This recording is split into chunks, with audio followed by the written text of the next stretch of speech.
আল্লাহ রসুল হজরত মুহাম্মদ সাল্লাল্লাহু আলাইহি সাল্লাম ঘোষণা করে দিয়েছেন যে তোমরা সেহরি খাও, কেননা সেহরিতে বরকত রয়েছে, বলুন সুবহানাল্লাহ। এবং সময় হওয়ার সঙ্গে সঙ্গে তোমরা ইফতার করো।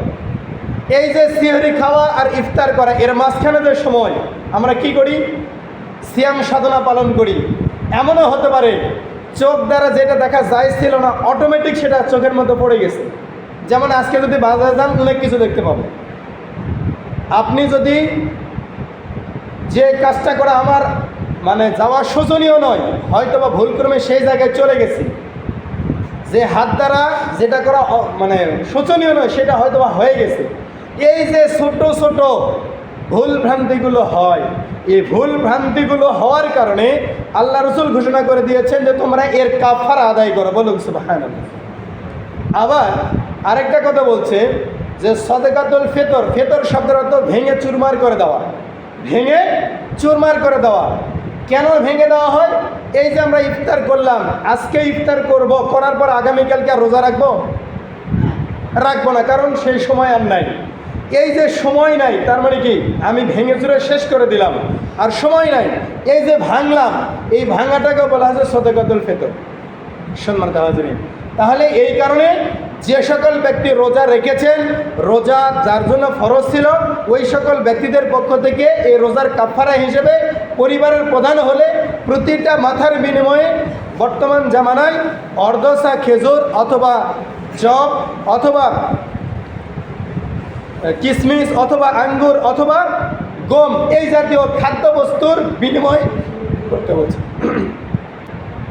এখন হিসাব করেন, এই সদকাতুল ফিতর নিয়ে আমাদের মধ্যে কিছু দ্বিধাদ্বন্দ্ব রয়েছে। রসুলের জামানায় দিয়েছে কি? খেজুর, কিশমিশ, জব, গম, আটা। আমাদের জামানায় আমরা দিচ্ছি কি? টাকা। এই একটা দ্বিধাদ্বন্দ্ব। এখন বলেন তো, রসুলের জামানায় যে টুপি ছিল আমাদের জামানায় সেই টুপি আছে? রসুলের জামানায় যে মসজিদ ছিল আমার জামানায় সে মসজিদ আছে?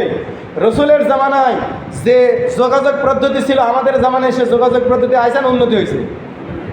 এরা কিসের ক্ষেত্রে উন্নতি হয়েছে? শরীয়তের ভিতরে না বাহিরে? তাহলে এখানকার মাসালা হলো যে আপনি পণ্য বিনিময় করে দিতে পারেন, অথবা খাদ্যবস্ত্র দিতে পারেন, অথবা টাকাও দিতে পারেন, মুদ্রাও দিতে পারেন, কোনো সমস্যা নেই। দিতে হবে, এটা হলো বাধ্যবাধকতা। এ ব্যাপারে কোনো দ্বিমত পোষণ করা যাবে না। সম্মানিত হাজিরিন, তাহলে এই যে সদকাতুল ফিতর আমরা আদায় করলাম প্রতিটা ব্যক্তির কাছ থেকে, আদায় করার পরে আমরা এখন দিব কাকে?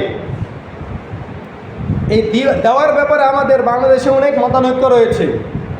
তো সবচেয়ে বেশি মতানৈক্য আমি এইভাবে বিশ্লেষণ করি যে সকল ব্যক্তি যাকাত খাওয়ার জন্য যোগ্য, অর্থাৎ 8টা শ্রেণীর কথা আল্লাহ তাআলা নির্দিষ্ট করে দিয়েছেন, ওই 8টা শ্রেণীর মধ্যে আপনি যাকাতের টাকা, ফিতরার টাকা বা এই জাতীয় দান খয়রাত আপনি করতে পারেন, কোনো সমস্যা নাই, কোনো সমস্যা নাই।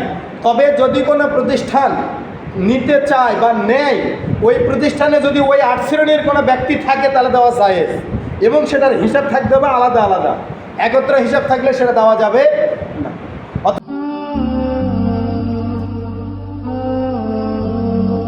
আলিকরা টিভি।